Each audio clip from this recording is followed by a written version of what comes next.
A'udzu billahi minasy syaithanir rajim. Bismillahirrahmanirrahim. Alhamdulillahirabbil alamin. Wassalatu wassalamu ala asyrafil mursalin nabiyyina Muhammadin sallallahu alaihi wasallam wa ala alihi wa sahbihi ajma'in. Muslimin dan muslimat yang dikasihi Allah, Assalamualaikum warahmatullahi wabarakatuh. Alhamdulillah, kita merafakkan rasa bersyukurnya kita yang tidak terhingga ke hadrat Allah Subhanahu wa ta'ala, Tuhan yang maha pengasih, Tuhan yang maha penyayang, Tuhan yang memberikan kepada kita segala apa yang kita minta mahupun apa yang tak pernah kita minta. Walhamdulillah. InsyaAllah, izinkan saya bermula dari siaran pada kali ini. Kita akan menghayati, kita mulakan pengembaraan kita insyaAllah meneroka firman-firman Allah di surah yang digalakkan kepada kita untuk kita membacanya setiap hari Jumaat khususnya, iaitu surah yang begitu dekat dalam hati dan ingatan kita, surah Al-Kahfi, insya-Allah. Dan untuk siaran yang pertama ini, kita mengenali sedikit surah Al-Kahfi daripada sudut latar belakangnya sekaligus sebab turunnya surah ini. Muslimin dan muslimat yang dirahmati Allah, terima kasih di atas kesudian bersama. Surah Al-Kahfi ini, perkataan Al-Kahfi yang terdapat pada ayat yang ke-9, di mana ia terkait dengan kisah Ashabul Kahfi, iaitu para penghuni gua. Satu di antara kisah-kisah, cerita-cerita yang terdapat dalam surah ini. Al-Kahfi bermakna gua kerana terdapat kisah para pemuda yang ditidurkan Allah di dalam sebuah gua. Dan kisah para pemuda yang ditidurkan Allah ini terdapat dari ayat yang ke-9 hingga ayat 26. Jadi dinamakan surah ini surah Al-Kahfi sebab terkandung di dalamnya kisah Ashabul Kahfi. Surah ini berjumlah 110 ayat dan ia daripada sudut susunan surah-surah Al-Quran, ia adalah surah yang ke-18, iaitu urutannya selepas surah Al-Isra. Nama yang lain bagi surah Al-Isra ini adalah surah Bani Israel. Sejarah turunnya surah ini, ia merupakan surah yang ke-69 diturunkan. Dari sejumlah 114 surah, ada yang diturunkan di Makkah, ada yang diturunkan di Madinah, maka surah ini adalah yang ke-69 diturunkan dan diturunkan selepas surah Al-Ghashiyah. Bermaksud, surah ini dikategorikan sebagai surah Makkiyah sebab secara umumnya ayat-ayatnya diturunkan sebelum hijrahnya Nabi SAW ke Al-Madinah Al-Munawwarah, kecuali ayat 28 ayat 28 itu sendiri, dan kumpulan ayat dari 83 hingga 101. Jadi ayat 28, kelompok ayat 83, 84 dan seterusnya sampai 101, ayat-ayat ini sejarahnya adalah diturunkan di Al-Madinah Al-Munawwarah. Kita sedia maklum muslimin dan muslimat yang dirahmati Allah, dalam ulumul Quran, ilmu-ilmu yang terkait dengan Al-Quran, termasuklah daripada sudut sejarah Al-Quran ini dihimpunkan, Al-Quran ini disusun dan sebagainya. Meskipun ada ayat-ayat dalam satu surah, sebahagiannya diturunkan di Makkah, sebahagian pula diturunkan di Al-Madinah. Bagaimana ia boleh terhimpun menjadi satu surah?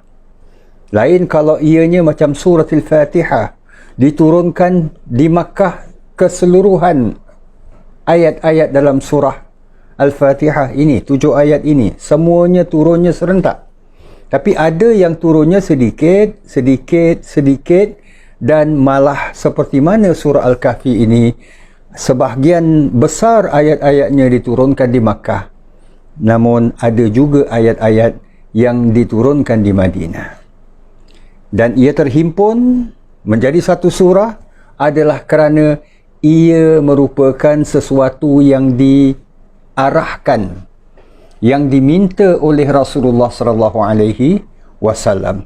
Maksudnya ada di sana sahabat-sahabat yang Rasulullah sallallahu alaihi wasallam lantik untuk menghimpunkan ataupun menulis wahyu, maka Nabi sallallahu alaihi wasallam bila mana sampaikan firman-firman Allah, maka Nabi akan mengatakan, letaklah ayat-ayat ini selepas ayat-ayat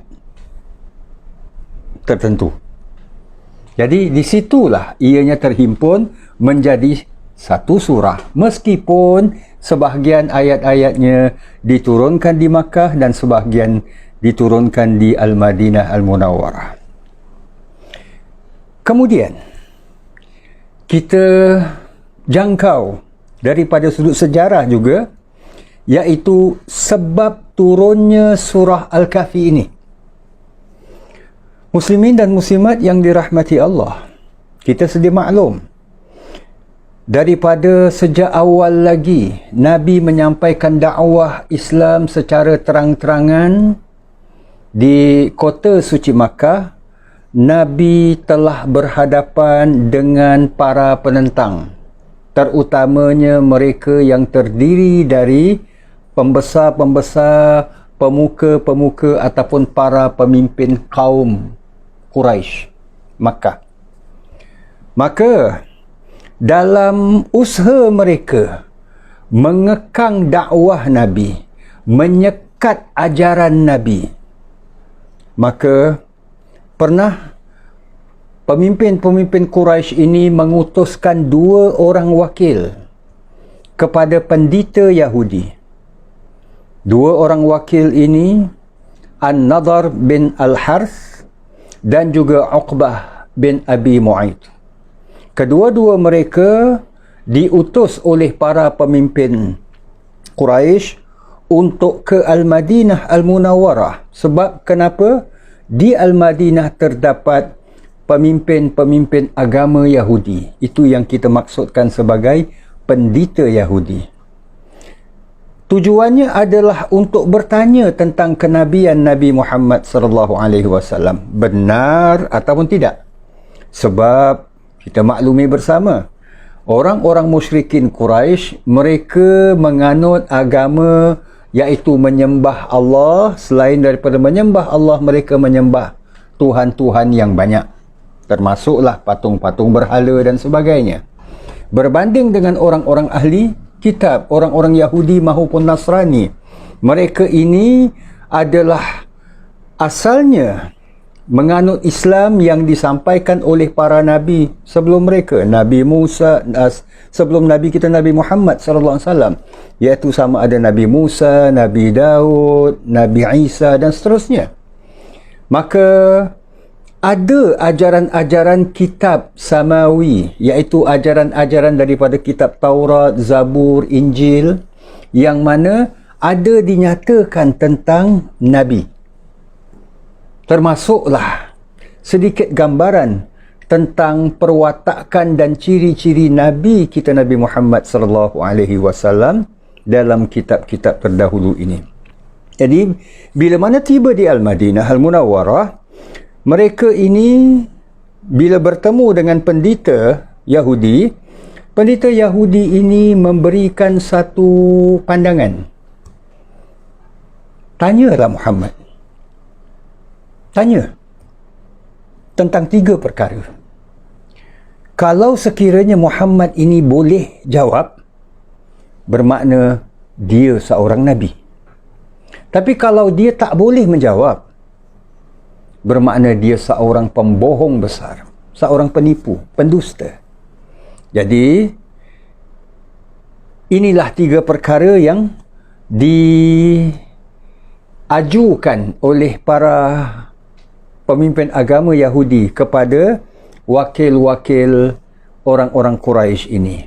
Pertama, tanyakan Muhammad tentang para pemuda yang ditidurkan di dalam gua. Dia tahu tak jawapan dia? Dia tahu tak cerita dia? Kedua, tanyakan Muhammad tentang seorang pengembara yang pengembaraannya itu sampai ke Masyriq dan Maghrib, iaitu tempat terbit dan tempat terbenamnya matahari. Siapa orang itu? Bagaimana kisah perjalanannya dan sebagainya? Itu yang kedua. Dan yang ketiga, tanya kepada Muhammad tentang apa itu roh. So ini 3 perkara. Muslimin dan muslimat yang dirahmati Allah, apabila mendapat idea dari pendeta-pendeta Yahudi ini, kedua-dua wakil, An-Nadhr bin Al-Harth dan juga seorang lagi rakannya yang dimaksudkan Uqbah bin Abi Mu'aid ini, kembali ke Makkah. Dan bila pemimpin-pemimpin Quraisy ini setelah disampaikan soalan-soalan daripada pendeta-pendeta Yahudi ini, mereka mengadakan pertemuan dengan Nabi SAW. Lalu mereka ajukan soalan-soalan yang 3 itu tadi. Maka Rasulullah SAW memberikan jawapan, iaitu tidak secara langsung, tapi Nabi mengatakan, yang lebih kurang maksudnya, aku akan menjawab tentang perkara-perkara yang kamu persoalkan itu kemudian. So Nabi beri satu jaminan bahawa Nabi akan menjawabnya, tapi bukan pada waktu itu, iaitu pada satu waktu yang terkemudian. Okeylah.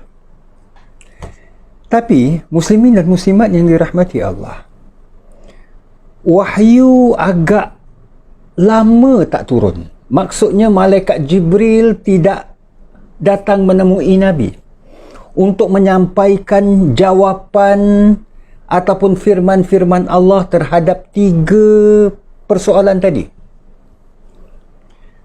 Dan dalam sejarah dicatatkan sehingga 15 malam Jibril tidak datang. Dan ini membuatkan pemimpin-pemimpin Quraisy mengatakan, Muhammad nampaknya tak ada jawapan lah dia.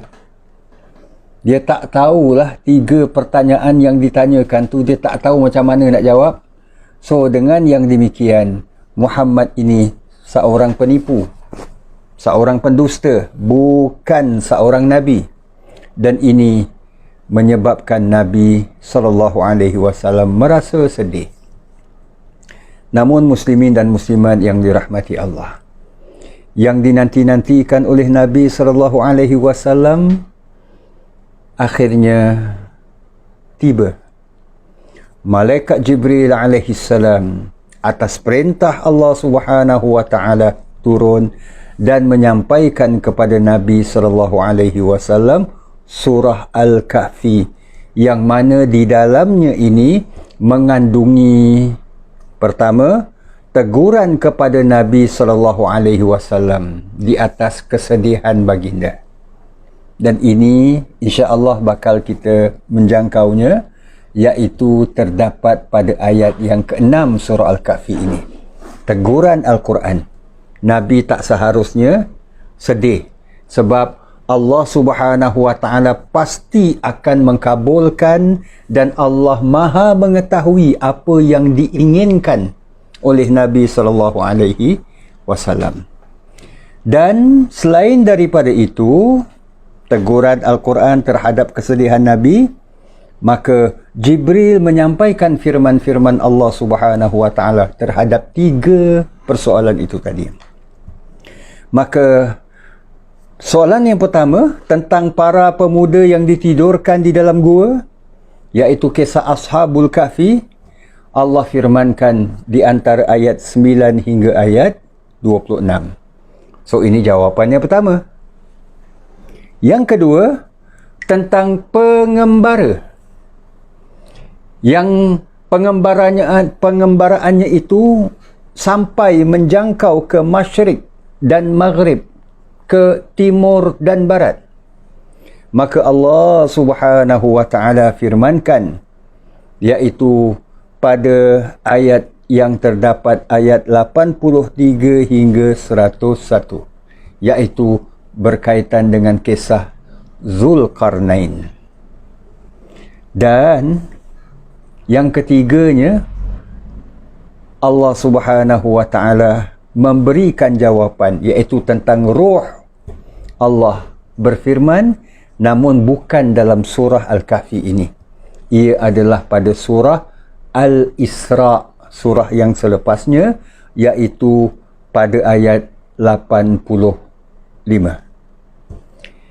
Jadi muslimin dan muslimat yang dirahmati Allah, riwayat ini telah diriwayatkan oleh Imam Ibnu Jarir, yang diterima dari Ibnu Ishaq, dari Ikrimah, dan daripada Ibnu Abbas radhiyallahu anhuma. So bermakna Jibril datang menyampaikan kepada Nabi, dan Nabi pun kemudiannya menyampaikan kepada pemimpin-pemimpin Quraisy akan persoalan-persoalan yang diajukan sebelumnya. Jadi jelas menampakkan bahawa Nabi kita, Nabi Muhammad SAW bukan seorang pendusta.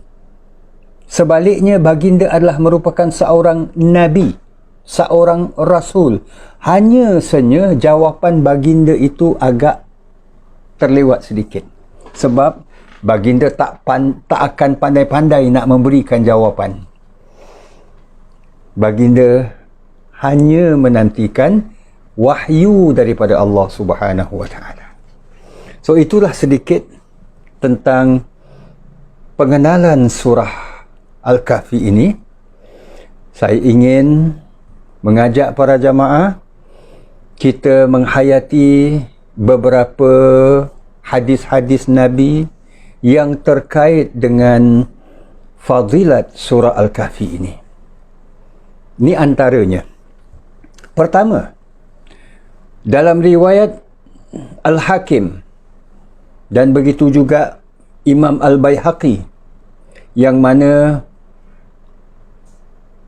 seorang alim besar dalam bahagian hadis yang terkini, iaitu Asy-Syaikh Al-Albani rahimahullah, menyatakan bahawa hadis ini sahih, di mana Nabi SAW pernah bersabda tentang fadilat surah Al-Kahfi ini.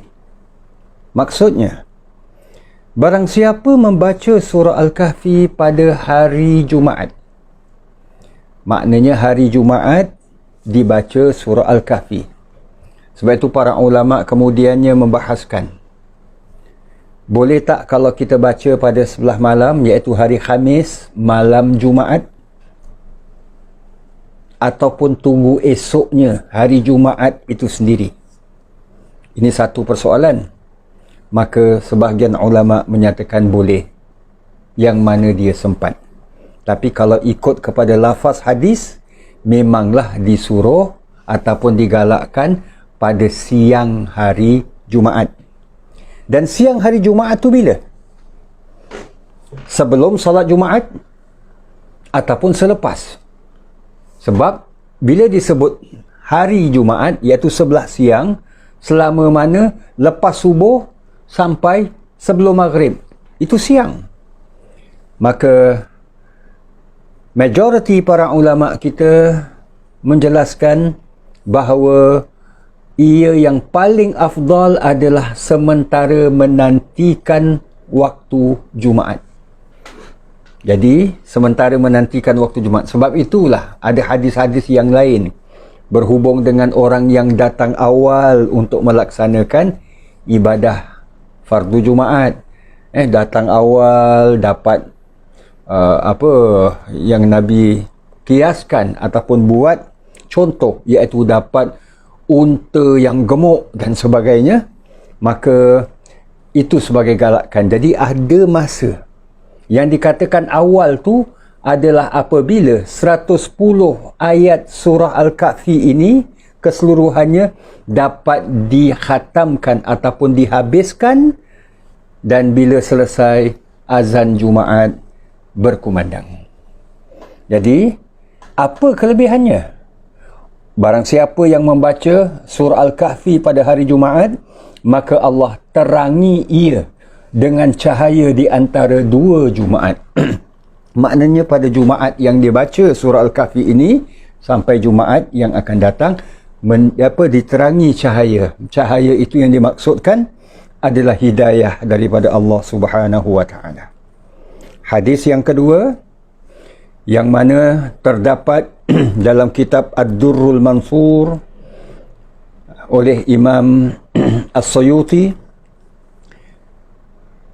Nabi SAW bersabda, barang siapa membaca surah Al-Kahfi pada hari Jumaat, sekali lagi hari Jumaat, niscaya dirinya terpelihara hingga 8 hari, iaitu sampai kepada Jumaat akan datang dan keesokan harinya, iaitu terpelihara daripada segala fitnah yang melanda, dan jika keluar Dajjal sekalipun, dia akan terpelihara daripadanya.